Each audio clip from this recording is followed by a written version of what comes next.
RPGaDay asks role players everywhere to share things they love about the hobby. It's that simple.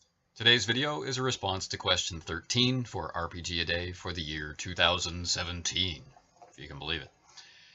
Today's question asks us to describe a game experience which changed the way we play, an experience somehow connected to role-playing games which so profoundly affected you that your way of approaching games and gaming was altered, or you at least chose to alter it.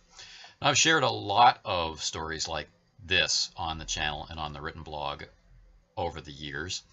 And one thing that I didn't want to do this year was repeat myself. So I have put links to a lot of stories which relate to this question in the written blog post. And if you're interested, please consider going there and checking out that version.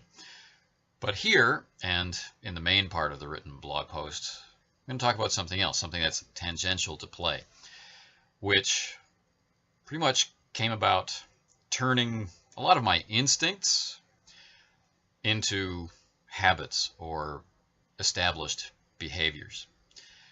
Now, when I first started out role-playing, I had access to one game, and then I had access to several editions of that one game, and you can probably guess what that one game was. And it wasn't until I was finishing high school that I had an opportunity to even see, hold, or play anything else. Then when I got to university, that became an onslaught, a wave, a tsunami of choice, and it was fantastic. I loved it. And that exploration has really made all the difference. But the thing that made that difference significant, that made it all worthwhile for me, really was this. In that rush of exploration, in that snatching up of new games, of running one-shots or limited sessions or playing thus and such a thing for a month or 2 weeks or what have you, I encountered a game system that I didn't like. And this was pretty shocking to me. I mean, I loved D&D, and then I loved AD&D, and then, you know, the shine started to come off it, and I started to get more and more frustrated with different parts of it, and then I was rescued by discovering new games. And, of course, we were sampling them, not diving into them to play them long term, not for years and years. So I didn't have a chance really to learn their weaknesses per se. I just learned how to play them, and we got better at playing them, and then we tried something else, or we added something else and stuff like this. But then one day, and I'm not going to tell you what game it was, I encountered a game that I really did not like.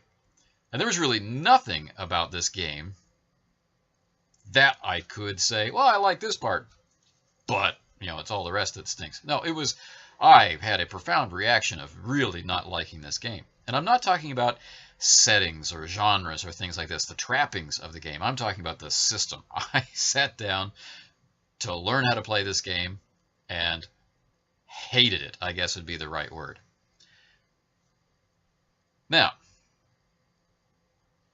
a reasonable reaction would just be to say, I don't want to play that game, push it away, and move on to the next thing. But the other people in my group were interested in wanting to play it. I didn't want to let them down. And I was lucky enough to be in the right mood, I guess,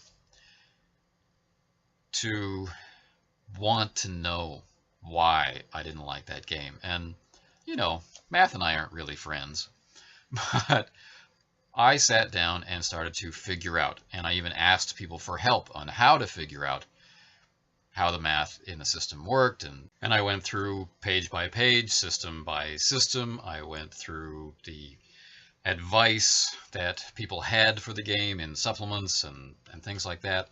I tore the game apart. I read it backwards and forwards, and I looked at it specifically from the point of view of, why don't I like this game? Because here was the interesting thing, at least for me, and maybe the reason why I was in a mood to do this, is that I should have liked this game. I should have loved this game, and yet I hated it. So what was it about the game that was upsetting me? And here's the thing.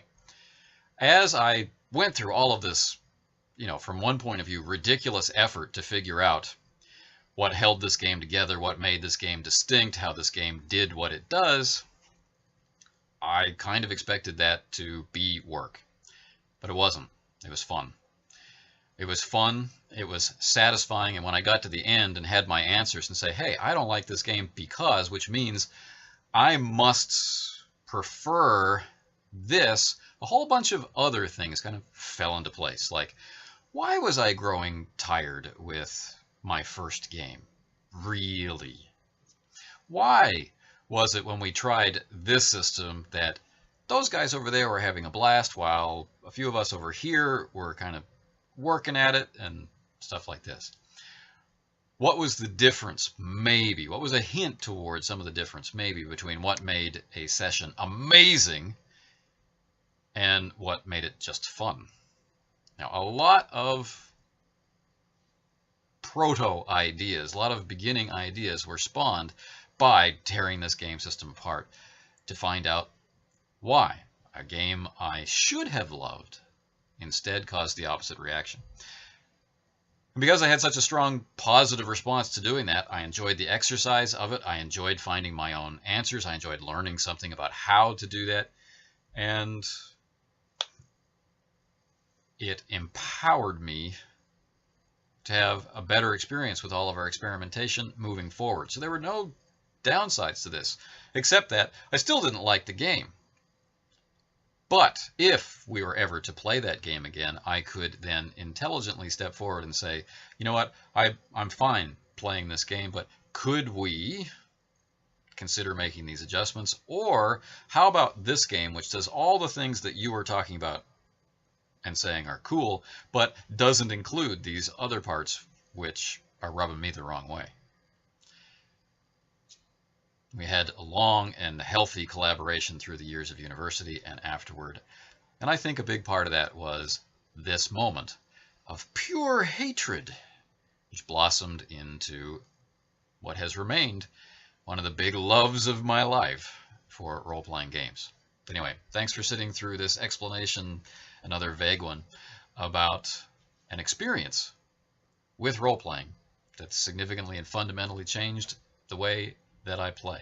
Tomorrow brings us the 14th question in the RPGaDay event for 2017. And tomorrow's question asks us to share which RPG system we might recommend or choose for open-ended campaign play. There are lots of answers which can work. Which ones would you like to recommend or share with others for that open-ended, never-ending, ongoing experience?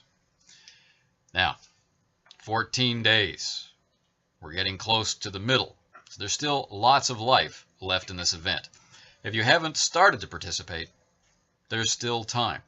Remember, this event is all about its participants. It's about all of us, and that includes you. Get involved. RPGaDay this year is sponsored by the RPG Brigade, an autonomous collective of RPG enthusiasts.